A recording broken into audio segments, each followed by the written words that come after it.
Hi, I'm Rochelle Arciga and this is my 360 degrees review.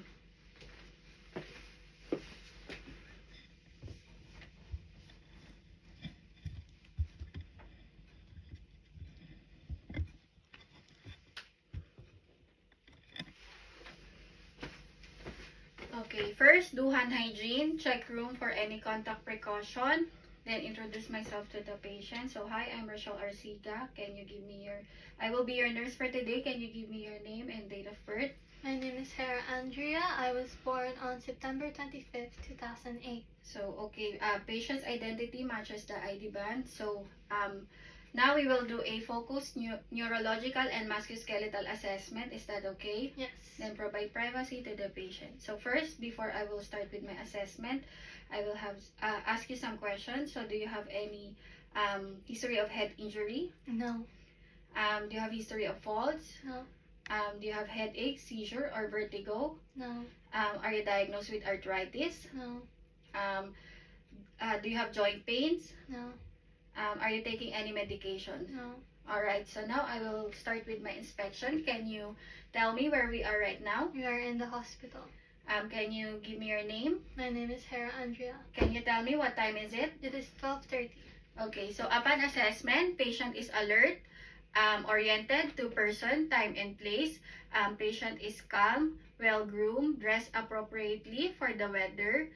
Patient facial expression is symmetrical. Patient's speech is articulate, and patient's mood is appropriate. So now, can you stand up? Then go to your left side, then face the wall. Okay, so let me check your spine. Alright, you can go back now and sit down. Okay, so upon assessment, patient's gait is steady, in coordination, no extra movement, and patient is in upright posture and spine is straight.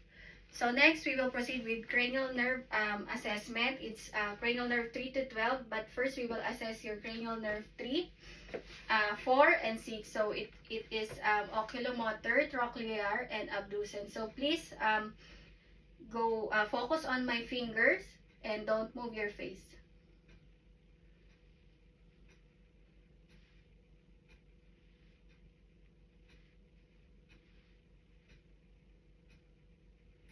Okay, so focus on my finger as I position towards your nose and tell me if you can see double vision. Yeah. Okay, so upon assessment, patient has good accommodation. Patient can follow 6 cardinal cases. Then next, we will assess your cranial nerve number 5, which is trigeminal nerve. So can you please close your eyes and say yes if you can feel sensation? Yes. Yes. Yes. Yes.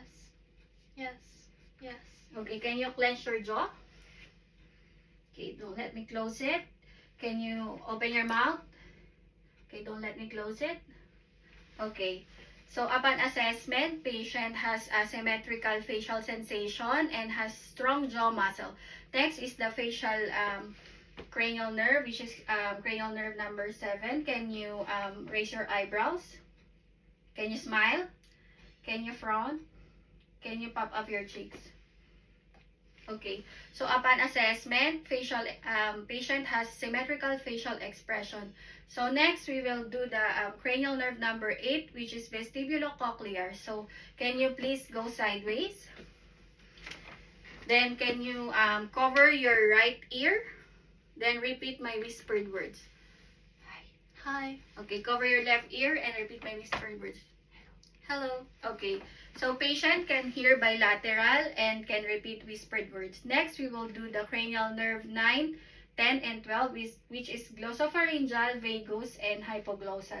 So can you repeat after me? Light, tight, dynamite. Light, tight, dynamite. Okay, so open your mouth and say ah. Ah. Okay, can you stick out your tongue? Then move side to side. So, okay. So upon assessment, patient's speech is clear.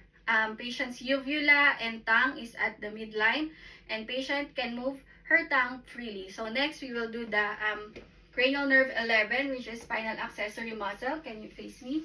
And can you shrug your shoulder? Okay, can you move your face to the left? Okay, can you move your face to the right? All right. So upon assessment, patient's shoulder shrug is strong, symmetrical against resistance, and head and neck rotation is strong, equal, and bilateral. Then next, we will do the range of motion. Can you raise your hand sideways? Okay, this is abduction. Then put it down. This is adduction. Then can you do this? This is circumduction. Then can you raise your hands in front of you? Then put your hands to your shoulder. This is flexion. And put it back. This is extension. And now you can lay down. Okay. So can you raise your legs? Okay, this is flexion. Then can you move your legs away to your body? This is abduction. Then put it back. This is adduction. Then on the other side, put it away. This is abduction. And this is adduction. Then can you flex your right knee? This is flexion. And put it back. This is extension. Can you flex it again? This is flexion. This is extension. Then can you point your toes towards your nose? Okay, this is dorsiflexion. Can you point it back? Okay, this is plantar flexion. Can you move your toes inwards?